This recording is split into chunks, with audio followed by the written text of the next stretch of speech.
Hoy vamos a hablar sobre la integración de las personas discapacitadas en las emergencias y evacuaciones de los edificios e instalaciones. Para ello contamos con la presencia de Pedro Merodio, director técnico de Asifor Ingeniería y representante del gabinete de PRL de AICA. ¿Qué tal? Buenos días. Buenos días, Nacho. También están con nosotros, le acompañan en el día de hoy, Carlos de Lama, ingeniero industrial, representante del Colegio de Ingenieros Técnicos Industriales de Madrid. ¿Qué tal? Buenos días. Buenos días, buenos días. Y está con nosotros también Jorge Palomero Ferrer, es arquitecto del Gabinete de Accesibilidad de FAMA Concefe, es la Federación de Asociaciones de Personas Discapacitadas Físicas y Orgánicas de la Comunidad de Madrid. ¿Qué tal? Buenos días. Hola, buenos días.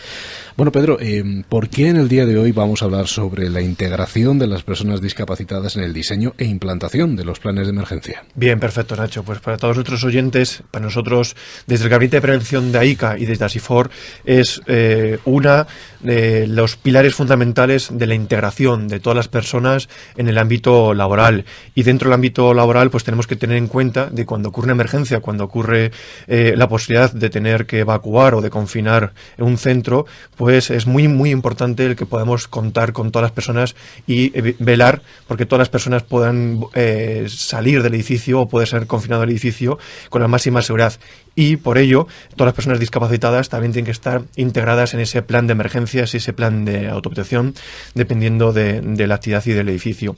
A nivel nacional hay mucha normativa que habla al respecto y que hay que cumplir, pero por desgracia, en este país, pues todavía los empresarios, los trabajadores, la sociedad en general, no estamos concienciada de integrar en todos nuestros planes, en todos nuestros proyectos, cuando se diseña un edificio, los arquitectos, los ingenieros, en origen deben de diseñar los edificios con la máxima en seguridad, y por ello nuestra lucha desde el Gabinete de Prevención para que todos los empresarios, todos los trabajadores, pues siempre integren a todas las personas independientemente de su discapacidad. Pero no me quiero enrollar, yo hoy, porque contamos con dos grandes especialistas a nivel nacional, que es uno de ellos es Carlos, representante del Colegio Técnico Industriales de Madrid, y por ello, Carlos, quisiéramos hacerte la primera cuestión, es en relación a la evacuación de las personas con discapacidad de un edificio en caso de incendio. ¿Qué problemas pueden surgir o qué nos puedes contar para que todos estos oyentes estén al tanto de dicha? Bueno, pues lo primero es daros las gracias por invitarme al programa. Y quería comentaros que hay un alto tanto por ciento de personas con discapacidad. Las cifras del Inserso vienen a ser que entre el 7 o 8% de la población, o sea, más de 3,5 millones de personas, tienen algún tipo de discapacidad. Evidentemente hay que tener en cuenta a todas las personas para poder evacuarlas. Actualmente la normativa nos ayuda mucho en el tema del acceso dentro del edificio, pero el tema de la evacuación está todavía un poquito verde. Tenemos que trabajarlo un poquito más, y cada vez que pensamos en una persona con discapacidad, pues se nos va al tema de una persona con silla de ruedas, y que está muy bien, pero tenemos personas que no ven, tenemos personas que no oyen, hay personas que tienen una discapacidad intelectual, que quizás no entienden señales, no entienden alarmas. Entonces, bueno, pues todo eso deberíamos tenerlo contemplado. Básicamente porque es que al final todas las personas tienen derecho a salir del edificio, o sea, no es que unas sí, otras un poquito menos, o sea, van por ahí un poquito los tiros, ¿no? Perfecto. Y en este caso la normativa que aplicaría sería el Código Técnico de la Edificación, en el que en diseño se establece esa evacuación y cómo se tiene que diseñar en el plan de autoprotección. Y yo le quería preguntar a Jorge, ¿está la sociedad concienciada del problema que tiene la persona con discapacidad en la accesibilidad o la evacuación en caso de emergencia? Pues mira, yo creo que en general no, porque hay muchas personas con discapacidad que han estado luchando para poder acceder a los edificios.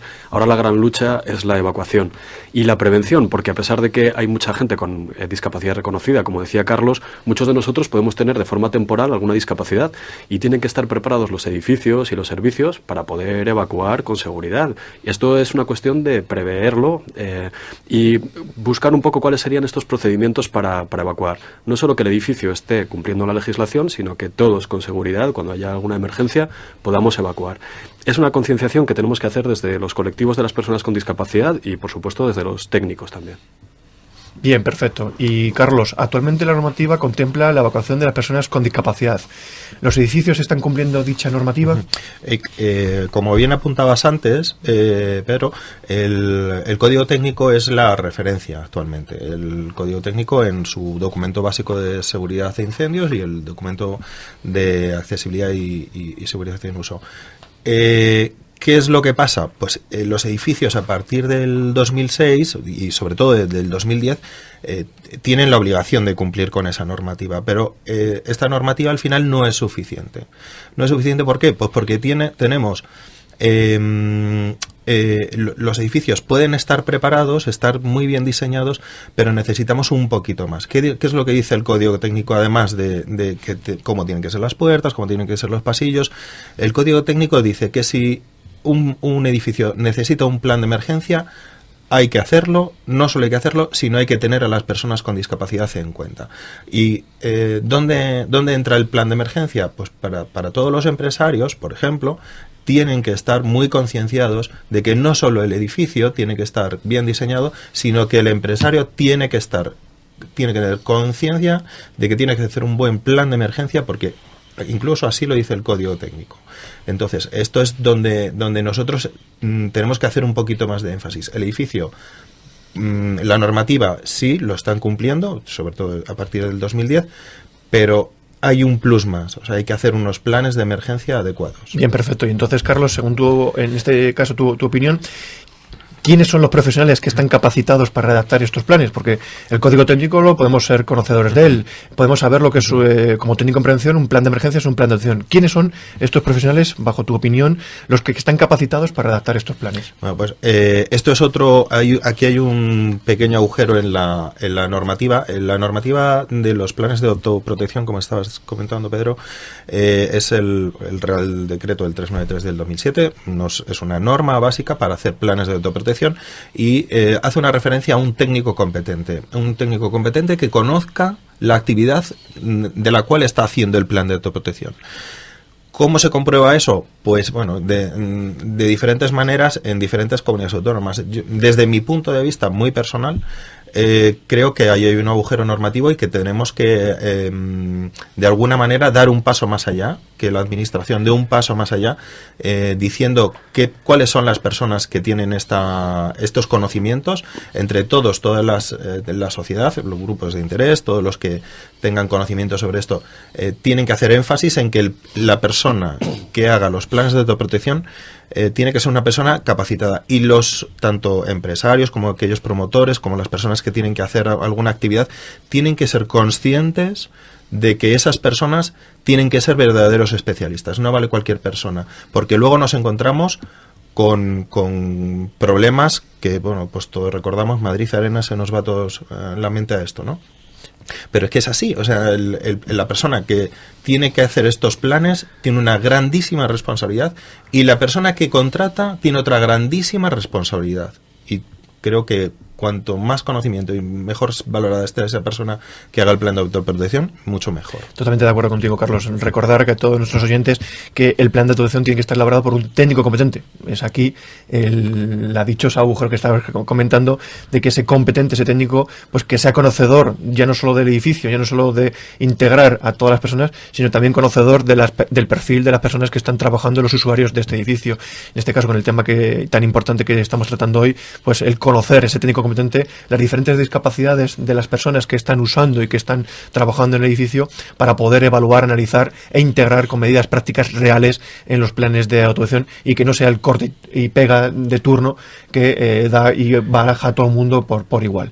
Bien, perfecto. Y Carlos, ¿qué dirías a nuestros oyentes de los responsables, de los empresarios, promotores de actividades, para que tengan en cuenta la evacuación de las personas con discapacidad? Bueno, pues lo que estaba comentando antes, evidentemente, cualquier actividad, cualquier tema de ocio, que todo es muy divertido, claro, se torna no tan divertido cuando tenemos un problema.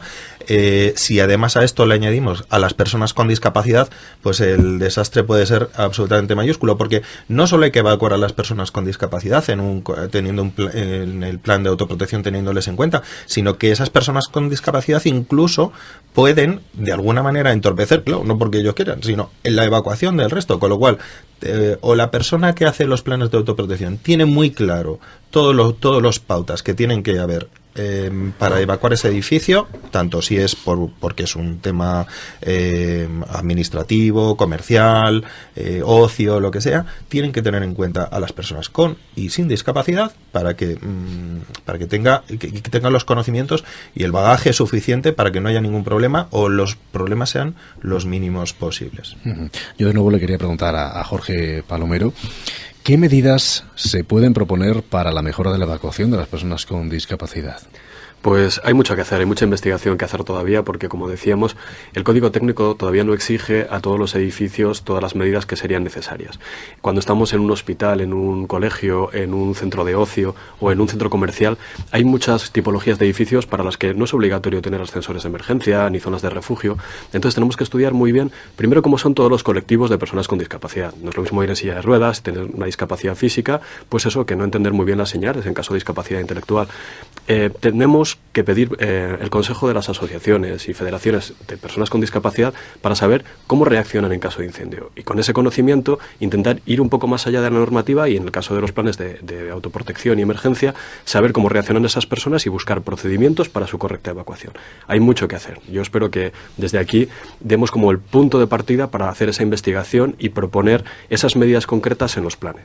Bien, perfecto. Yo desde este programa y desde acompañado desde el Colegio de Ingenieros de Industriales de Madrid, así como con el representante de FAMA, con CECE, con Jorge, pues sí que a todos nuestros oyentes quería lanzarles buenas prácticas, medidas de buenas prácticas en nuestros planes de emergencia, planes de protección, porque muchas veces no nos damos cuenta de que con medidas sencillas, como por ejemplo que el técnico competente pues evalúe el edificio y cree procedimientos, protocolos de cómo se tienen que formar los equipos de emergencia para la evacuación o el confinamiento de las personas independientemente de su discapacidad. Crear y diseñar estos protocolos específicos para cada edificio, para cada centro. No es lo mismo un edificio en altura que un edificio en extensión. No es lo mismo una cabalgata de Reyes que un espectáculo público en un polideportivo con un pabellón lleno a rebosar de baloncesto. Es decir, cada actividad, cada evento en cada edificio debe de crearse unos protocolos y específicos para esa emergencia que se nos puede dar en cada edificio. También desde aquí quisiera lanzar a todos nuestros oyentes que poco a poco se vayan formando los equipos externos de emergencia, los bomberos, la policía, los sanitarios. Es muy importante que los equipos de externos, cuando vienen a auxiliarnos, cuando vienen a abordar esa emergencia, estén preparados y sepan enfrentarse pues en un centro de personas discapacitadas con movilidad reducida, que estén en camas, estén en sillas, cómo una dotación de bomberos se va a enfrentar a evacuar a personas mayores en el que estén en silla de ruedas, cómo abordar esa emergencia. Por eso me gustaría que todos los bomberos que nos están escuchando, toda la policía y sanitarios, pues que también esos protocolos y esa formación que deben de realizar. Como síntesis final, debemos de tener en cuenta todos nuestros técnicos que en diseño, en la elaboración de los proyectos, que se piense, que se diseñe en origen para que luego los técnicos que estamos en el día a día pues no nos encontremos situaciones con planes de emergencia, planes de autoprotección de edificios de gran altura, pues en los cuales, por ejemplo, no hay ascensores de emergencia, no hay espacios de confinados, de salas en las cuales puedan estar esperando a ser rescatados las personas que estén confinadas. Recordar el obligado cumplimiento de la normativa a nivel nacional, pero sobre todo, y como mensaje final a todos nuestros oyentes, las empresas, los trabajadores deben de integrar, deben de evaluar cada una de las personas que estén trabajando, que estén usando nuestros edificios, para que independientemente de la actividad y la discapacidad que tengamos en cualquier momento, sea permanente o sea una discapacidad temporal, todos podamos ir sanos y salvos a nuestras casas en el día a día. Muchísimas gracias a los dos participantes el día de hoy en este programa tan importante desde la cadena SER, en el Gabinete de Prevención, que queremos seguir apoyando la prevención dentro de nuestros hogares, dentro de nuestras empresas y, por supuesto, integrando a nuestros trabajadores independientemente de nuestra discapacidad que tengamos.